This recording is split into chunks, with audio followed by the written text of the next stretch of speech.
Alright guys, it's Dave here at the Humble Trekker channel. How you doing today? A review of a tent today. It's the Naturehike Cloud-Up 2-man tent. Bit of housekeeping, get out of the way. It's a 2-man tent. It weighs 1.5 kilos, everything included. We'll find out what's included when I start opening it up. And it cost me about 100 quid from Amazon. I'm going to take this review. It's a first impressions, never been used. The typical scenario: you buy a new tent and you've never used it, you've never tested it, you take it out, first time you're going to use it, you just open it up and see how you get on with it. So that's what I'm going to do. So let's dump all the contents out on the floor. Let's see what we got. First of all, we've got the main stuff stack. Seems to be in a nice parachute type nylon. I'll come back with the details on all the deniers and stuff like that during the video. And there appear to be instructions there for constructing the tent and the contents of the package. You can rip that off actually to save a little bit of weight, micrograms, but micrograms add up to milligrams, add up to grams, add up to pounds, add up to ounces, kilos, stones. You know what I'm talking about. Next, I discover a little grey bag, which is the mat. This must be then the ground mat. Can it be? Can it not be? Yep, looks like a ground mat. Looks at first glance very well made, very tough plastic and on the brackets. I like what I'm seeing so far. It's the ripstop parachute nylon type material. Boom boom. One more thing, looks like the main tent with a Velcro holder around it, strap to hold it together. So let's whip this out, see what we got. So this must be, okay, this is the inner.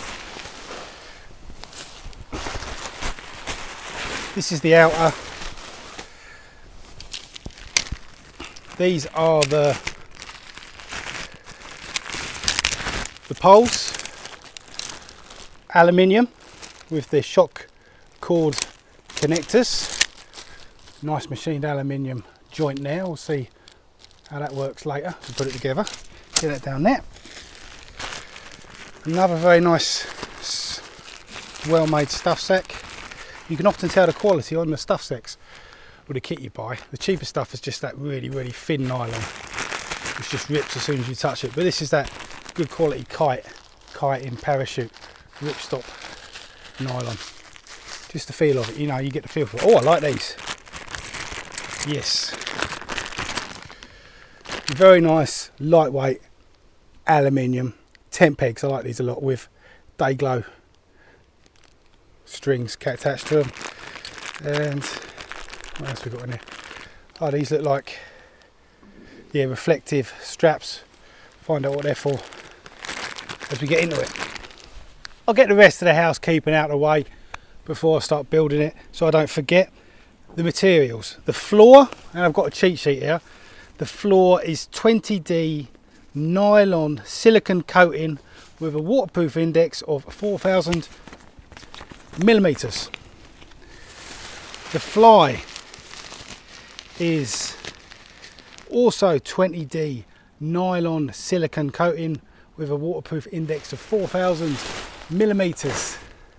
And the poles are 7001 aluminium. And the inner is described as B3 mesh. Okay, that's all the scientific details out of the way. Now the fun part, I'm going to build it. Not going to bother looking at the instructions. That's not for an expert like me. First step is to lay out your floor. And first thing I discovered, this surprised me. I thought this was going to be a separate floor, but it's actually like a double floor. The inner has also got a floor, but it's obviously not a very waterproof floor. So this is to keep the dampness off the ground coming to you. So first step, lay out your floor sheet, they call it.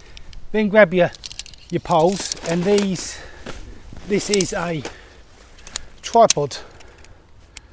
It's all one piece, and this creates a tripod where the shorter two legs go at the front of the tent, and my front's going to be closest to the camera, and the longer leg goes to the rear of the tent, and you slide that into the retainers on the floor of the mat.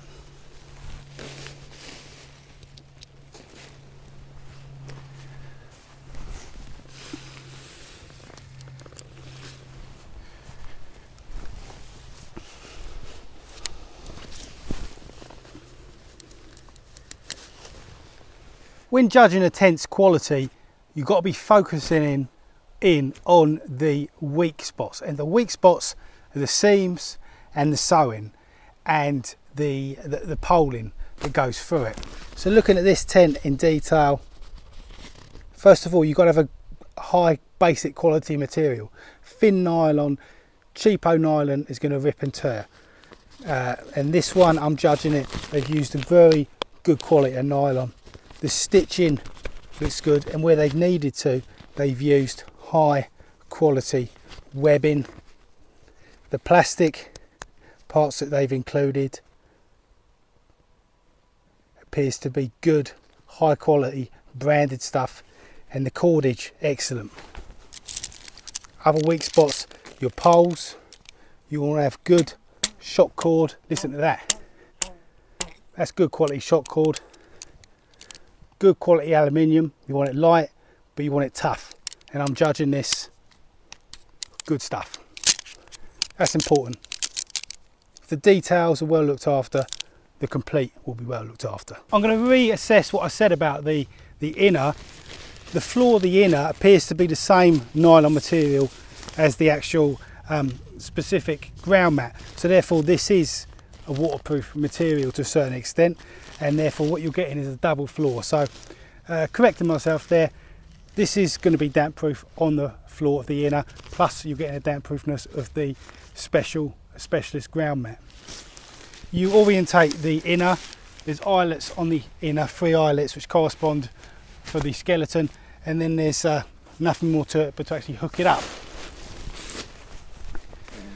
I like to always start a new endeavour like this from the rear. There's a number of advantages from starting from the rear. Normally you can work out where everything's going to go virtually immediately. There's not a lot of questions to be asked, and if things do start to go awry, you can make a fast withdrawal.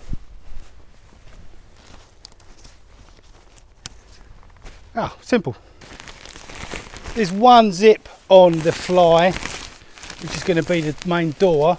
So next stage, put the fly over the top,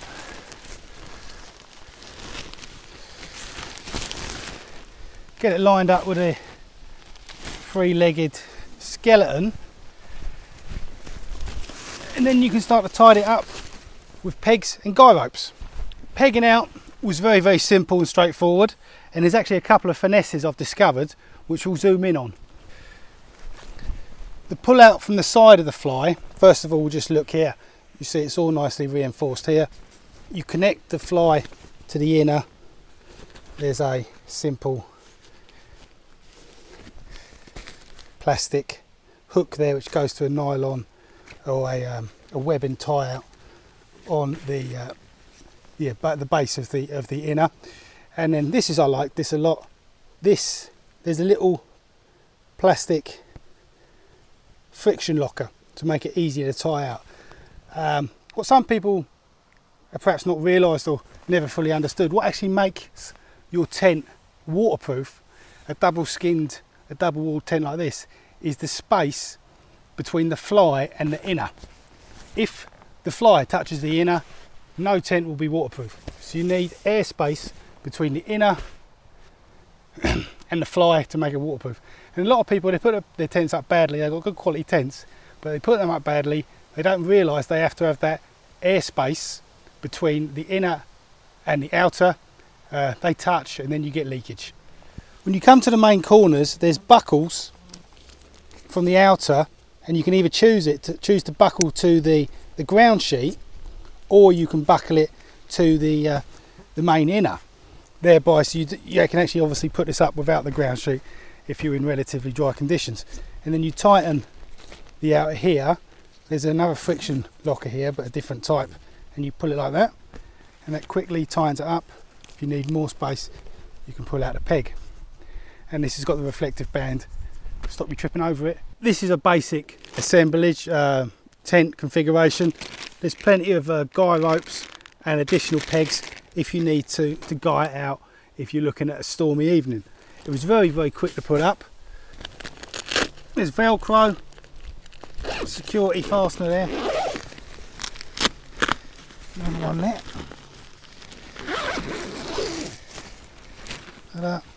Obviously no floor in the porch area. See if there's anywhere to tie this up. Yeah, you've got tie-offs here, which presumably which go to here. You've got little toggle tie-offs, so you can tie back the door. There's another one down there. Won't do that for expediency sake. Double zips here, and again you've got toggle tie-offs here to keep the door open, and you get a view inside. Now I can see I can actually straighten up the inner to give a bit more room. So I've climbed deep into the tent. It's rated as a 2-man tent. I'm 183, that's 6 feet. It's got a good length in it. A negative I'm going to point out is that the inner does seem to be a bit saggy, so you're not getting full space, you're touching the inner. As long as the inner doesn't touch the outer, that should not affect the waterproofness, but I prefer it to be able to get a little bit tauter. Maybe there's a trick to it and I'm not knowing it, but it's a bit saggy on the inner. There are no pockets or sleeves in the inner, which is often handy for putting your keys in, your wallet, your phone in, or a flashlight, so you can find it easily in the night. For one man, it would be a very luxurious night's kip, nice and a lot of space, even with the sag. If you're going to be 2 men in here, let me move over. Yeah, you're going to be cosy, but you could certainly do it. The porch size, we'll talk about the porch size later. Porch size is good. Well, let's talk about it now. Porch size would be able to have 1 person. If it was raining and you wanted to get your kit in there. For 2 people, again, it would be a little bit tight. But only 1.5 kilos. For me, this is a excuse me. You know, a 1-man tent, 2 men if you want to save a lot of weight and you don't mind being very close to each other. I almost forgot, headroom. It's nice to know the headroom. And there's actually, yeah, plenty of headroom here. So say you had 1 man, could be sitting here right at the main door, and another guy could be squeezed in down here. And you've both got, well, the guy nearest the door is going to have the most headroom.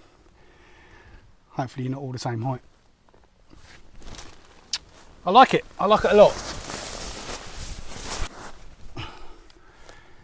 There's a fly that keeps buzzing around my head and it's bugging the hell out of me. Rating and slating. Straight off the bat, I like it a lot. It's got a lot of positives. I like the fine details, the accoutrements they've included with it. I like the lightweight aluminium tent pegs. I like the glow in the dark, day glow cordage they've used. I like the reflective strips they've put on parts of it. I like the plastic buckling system. It's a very simple tent to put up, fast to put up. It's lightweight to carry for a 2-man tent, but I would be using this as a 1-man tent. I'm happy carrying 1.5 kilos to get this much luxury. I'll point out 2 negatives I think they could have improved. I would have liked to have seen a pocket or a couple of sleeves or even a hook to put small items, hang off small items and put small items inside the tent. I don't like the sag that's on the inner with the proviso that maybe there's a little trick or something that I don't quite know to actually get a tighter, tauter inner. Thanks for watching. I'll be getting back with a long-term review of this sometime next year, no doubt, after I've had a chance to check it out, hopefully in some stormy conditions, some harsh conditions, to let you know how it really performs. But for the time being, big thumbs up on the Naturehike Cloud-Up 2. Take it easy. See you later.